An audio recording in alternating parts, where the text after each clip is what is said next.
السلام عليكم. لا تنسوا الاعجاب بالفيديو والاشتراك في القناة تشجيعا لنا لنستمر بنشر المزيد ان شاء الله. بسم الله والصلاة والسلام على رسول الله. كل سنة وانتم طيبين، يا رب تكونوا بخير في كل مكان. بعد انتهاء الموجة الثالثة من فيروس كورونا اللي اجتاح العالم، الوباء الشديد جدا اللي بهدل الدنيا وبهدل الناس، لسه الناس ما فاقتش، ولسه الناس بتعاني في حياتها، سواء كانت الاجتماعية او الاقتصادية، سواء في الشغل، في البيت، في الأسرة. الناس مش عارفة تعيش حياتها بشكل طبيعي. يظهر لنا حاجة جديدة ويقول لك الفطر الأسود والفطر الأصفر والفطر الموف، حاجات غريبة عمالة تظهر، وحاجات الناس عمالة تتكلم عليها، سببت هلع في وسط الناس وفي وسط المجتمع في الفترة الأخيرة. تعالوا نتكلم مع بعض في عجالة سريعة ببساطة شديدة جدا جدا، وعايزين نعرف إيه هو الفطر الأسود.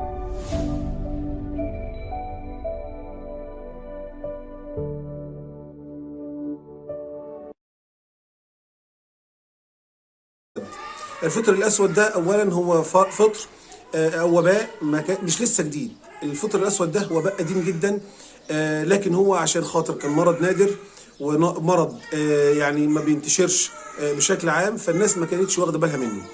ايه اللي خلى المرض ده يكتر في الهند، وايه اللي خلى الموضوع يبقى بالفظاعه دي او بالشكل الرهيب ده في الهند؟ قال لك ان الهند عشان خاطر ان المناخ بتاعها اصلا بيئه مناسبه للفطريات، وبيئه مناسبه لفيروس كورونا، عشان خاطر الجو بتاعها كان جو رطب بطبيعه الحال. تسببت ان المناعه بتاع جسم الانسان او الناس اللي موجوده في الهند المناعه بتاعتهم مناعه ضعيفه جدا، مما ادى ان المرض انتشر عندهم جدا. الفطر الاسود ده بيصيب الانف، الاذن، العين. اول ما بيصيب منطقه معينه بيبقى بيعمل بقعه سوداء، عشان كده سموه الفطر الاسود. اثبتت الدراسات ان اكتر من 50% من الناس اللي بتصاب بالفطر الاسود، او 80% كمان منهم ان صح التعبير بيصابوا بالوفيات، لان هو فطر خطير جدا. لكن بنطمن الناس، بنقول ان هو فطر مش معدي، يعني اللي هيصاب بالموضوع دوت او بالفطر دوت يعني مش معدي، الناس ما بتبقاش في ذعر منه. عندنا في مصر حالات بسيطه جدا، يعني يمكن انتشر بعد وفاه الفنان سمير غانم ان هو مات بالفطر الاسود في محافظه تقريبا الشرقيه. المحافظ يعني صرح وقال في حوالي 7 حالات. لكن قبل فيروس كورونا اصلا من سنين طويله بيقول كان سنويا ممكن يبقى من 7 ل8 حالات ممكن يجوا في السنه مصابين بمرض الفطر الاسود. الفطريات بشكل عام هي فطريات نافعه وليست ضاره، في منها اللي بينبت في الارض عشان خاطر يساعد التربه او النباتات. الفطر هو عباره عن يعني كائن له نواه وله خليه، ما هواش يعني مش فيروس، مش زي الفيروس. لا هو يعني حاجه كده بسيطه جدا وحاجه ضعيفه، ويعني وبتنبت في مناطق رطبه ومناطق قليله الظل، قليله الضوء، ما بقاش فيها ضوء كتير.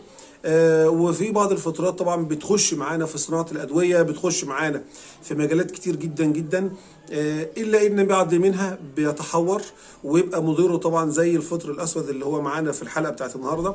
لكن بنحاول نطمن الناس ونقول لهم اهدوا، الناس تبطل الاشاعات الكتيره دي، لان الموضوع ان شاء الله بسيط، مفيش مشكله خالص. يعني في الدول العربيه عندنا يكاد يكون مفيش حاجه اسمها فطر اسود. وربنا يحفظ بلادنا ويحفظ العالم كله ويحفظ الدنيا بحالها، وربنا يرفع عنا البلاء والوباء، اللهم امين يا رب العالمين. مش عارفين بكره جاي ايه تاني، كل يوم في حاجه جديده، كل يوم في وباء جديد، كل يوم في مرض جديد. ما فيش غير ان احنا ندعي ربنا ونقول يا رب ربنا يحفظنا جميعا وينجينا من كل شر ومن كل سوء.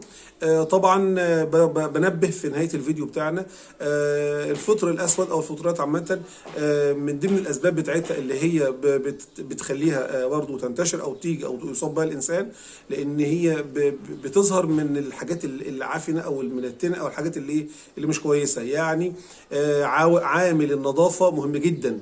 الناس يا ريت تركز على النظافه، الناس يا ريت تركز على النظافه.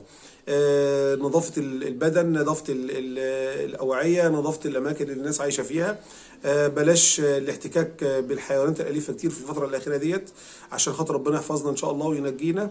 وده باختصار شديد ملخص الفطر الاسود، الشبح المرعب اللي ماسك العالم ومسيطر على العالم في الفتره الاخيره. ان شاء الله ربنا سبحانه وتعالى يحفظنا جميعا ويحفظ اولادنا وبلادنا وكل الدنيا يا رب من كل مرض ومن كل الامراض ومن كل الاوباء. اللهم امين يا رب العالمين. اللهم ارفع عنا البلاء بما شئت وكيف شئت. اللهم ارفع عنا البلاء بما شئت وكيف شئت. اللهم صل على سيدنا محمد في الاولين وصل اللهم وسلم وبارك على سيدنا محمد في الاخرين. اللهم صل وسلم وزد وبارك على سيدنا محمد عدد ما في الارض وعدد ما في السماء وعدد ما بينهما يا رب العالمين. امين امين. شكرا والسلام عليكم ورحمه الله وبركاته. دمتم في حفظ الله ورعايته.